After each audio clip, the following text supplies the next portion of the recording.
Welcome back to Baby Boy ตัวกองแกนนี่เป็นอะไรแหละดูขวาหลังตรงนี้มาได้ซอมบี้เซาขบาเองนะ prediction เห็นใช่มั้ยนะตัวตรงเป็น group B เรียกกันสอบแบบว่า adult team and then senior team and then U16 and then U12 นะอีปองมันทีมใช่มั้ยนี่ adult team แต่ละทีมเป็นทีมสกีฟ้าตัวกิเต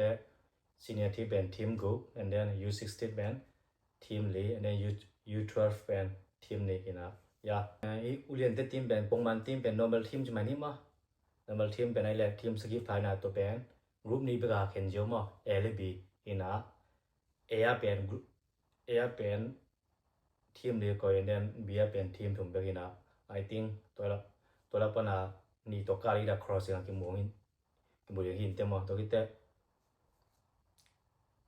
senior team level ตัวนั้นไม่คันเด้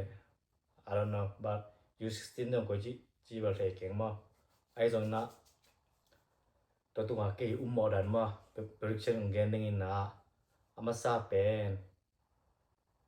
adult team ไม่เลยเป็น A group ส่งมา A group group 1จีนะมั้ย group 1เป็น group 1เป็นทีมเหลี่ยมมาตัวน่ะ Humble and then Humble FC Lai FC and then เซียนวันต้อย FC ตัวกิเตเล่น Lai FC ตัวเป็น group 1น่ะมา and then group 2เลยเป็น Zogam Tangwal Zo Heisa and then Hei Tui Mom นงมาตัวน่ะ group 1เป็นอากาศดิงเกี่ยวกับมาเป็นเซียนวันต้อยและเล่นไลคันเดมอีนะเซียนวันต้อยเล่นไล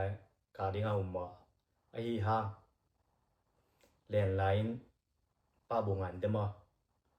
ตัวคิดแต่กรุ๊ป B ฮิเลเป็นโจกำตังวาเล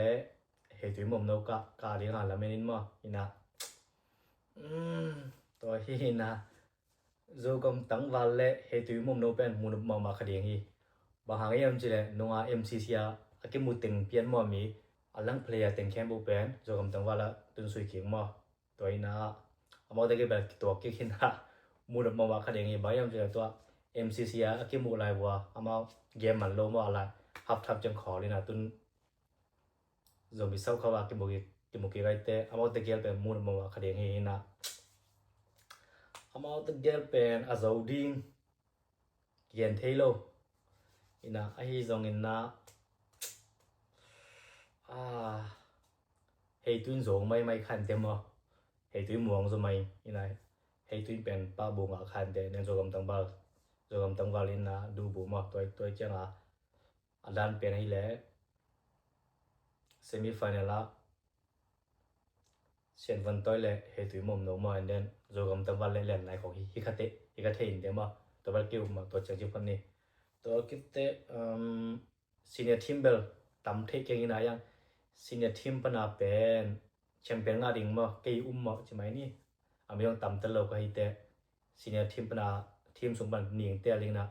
Morbem FC และ Eagle FC ตัวเตะขัดจอมาตัวแชมเปี้ยนงาลาเมนิงตัวคิดแต่ U16 I don't know U16 but let me guess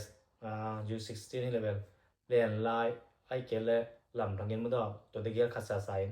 แชมเปี้ยนงานเดมตัวเต็งของหินจินะตัวเต็งหินจีแล้ว thank you